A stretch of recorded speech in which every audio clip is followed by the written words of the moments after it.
I stayed in a relationship that looked like love on the outside, but was slowly poisoning my soul on the inside. I prayed every night. I went to church every Sunday. I believed with everything in me that God had brought this person into my life. But here is the truth that wrecked me and rebuilt me at the same time. Not every relationship that feels like a blessing is one. Some of the most dangerous traps the enemy sets don't come wrapped in obvious sin. They come wrapped in someone's arms. They come with sweet words, shared prayers, and the illusion of spiritual alignment. What if the person you're holding on to is the very thing standing between you and the life God designed for you? What if the love you refuse to question is the chain you refuse to see? I've identified 7 warning signs, 7 spiritual red flags, that I wish someone had shown me before I wasted years of my calling on a relationship that was never from God. Welcome to Soul Refined, where we cut through the noise and get honest about faith.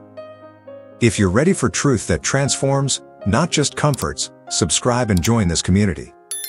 We are building something real here. The first sign is what I call the slow Christ. This is when your relationship gradually pulls you away from God. Not overnight, but inch by inch. You used to pray for an hour. Now it's 5 minutes. You used to hunger for the Word. Now your Bible collects dust while your phone lights up with their name. It happened to me so quietly that I didn't even notice. I thought I was just busy. I thought love required sacrifice. But I was sacrificing the wrong things. Matthew 6:33 says, "Seek first the kingdom of God." First, not second. Not after your relationship is comfortable. First. If someone is slowly replacing that order in your life, that is not love. That is a spiritual demotion disguised as a promotion. The second sign is the compromise creep. It starts small. A boundary you said you'd never cross becomes flexible. A conviction you once held becomes negotiable. They don't ask you to abandon your faith. They just ask you to soften it. Just a little. Just this once. But just this once becomes a lifestyle. And before you know it, you are standing in a place you swore you'd never be, wondering how you got there. You got there one small yes at a time. Third, the isolation architect. This person slowly disconnects you from the people who speak truth into your life. Your pastor's advice becomes too extreme. Your best friend becomes jealous. Your family becomes controlling. And suddenly, the only voice you hear is theirs. I lived this. I let someone rewrite my entire support system because I confused possessiveness with passion. But Proverbs 18:1 warns that whoever isolates himself seeks his own desire and breaks against all sound judgment. If your relationship is shrinking your world instead of expanding your purpose, pay attention. The fourth sign is the peace thief. You are constantly anxious. Your stomach turns when your phone buzzes. You rehearse conversations in your head before you have them. You walk on eggshells and call it working on the relationship. But God did not give you a spirit of fear. 2 Timothy 1:7 is very clear about that. If your relationship produces more anxiety than peace, more confusion than clarity, more tears than laughter, that is not the fruit of something holy. That is the fruit of something that needs to be examined under the light of truth. If any of this is hitting close to home right now, if your heart is beating a little faster, stay with me. And if Soul Refined has been a space that speaks to your spirit, share this video with someone who might need to hear it today. You might be the messenger they've been praying for.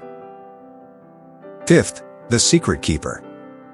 When a relationship requires you to hide, it is already in the dark. And nothing godly grows in the dark. If you can't bring your relationship fully into the light, Before your church, your family, your God. Ask yourself why. I hid things for years because deep down, I knew the truth would end what my flesh wanted to keep. But John 3:20 says everyone who does evil hates the light. Secrecy is not discretion. Secrecy is a confession that something is wrong. The sixth sign is the most heartbreaking. The identity eraser. You no longer recognize yourself. The gifts God gave you are collecting dust. The dreams He planted in your heart have been buried under someone else's agenda. You've become an echo of another person instead of a voice for the kingdom. I remember looking in the mirror one day and realizing I had no idea who I was outside of that relationship. That was the moment I understood. I hadn't found love. I had lost myself. God created you with intention. Ephesians 2:10 says you are His workmanship, created for good works that He prepared in advance. If a relationship is erasing the masterpiece God painted, that relationship is not from the artist. And finally, the most dangerous of all, the counterfeit covenant. This is the relationship that mimics everything godly on the surface. You pray together. You serve together. You speak the language of faith. But underneath, there is control where there should be freedom. There is performance where there should be authenticity. There is religion where there should be relationship with God. The Pharisees looked holy too. And Jesus called them whitewashed tombs. Beautiful outside, dead within.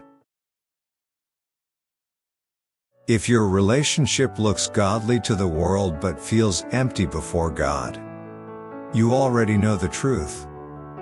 You've known it for a while. You've just been too afraid to say it out loud. So here is the question I want to leave burning in your chest tonight. Are you holding on to someone because God told you to? Or because you're terrified of what happens if you let go? Your obedience might look like staying, but it might also look like walking away. And sometimes the bravest prayer you will ever pray is, God, I trust you more than I trust this relationship. Letting go is not giving up on love. It's making room for the love God actually wrote your name on. If this word pierced something in your spirit today, if you felt chains start to crack, comment "I'm free" below. Let's declare it together. Thank you for being here at Soul Refined. Your faith deserves to breathe. I'll see you in the next one.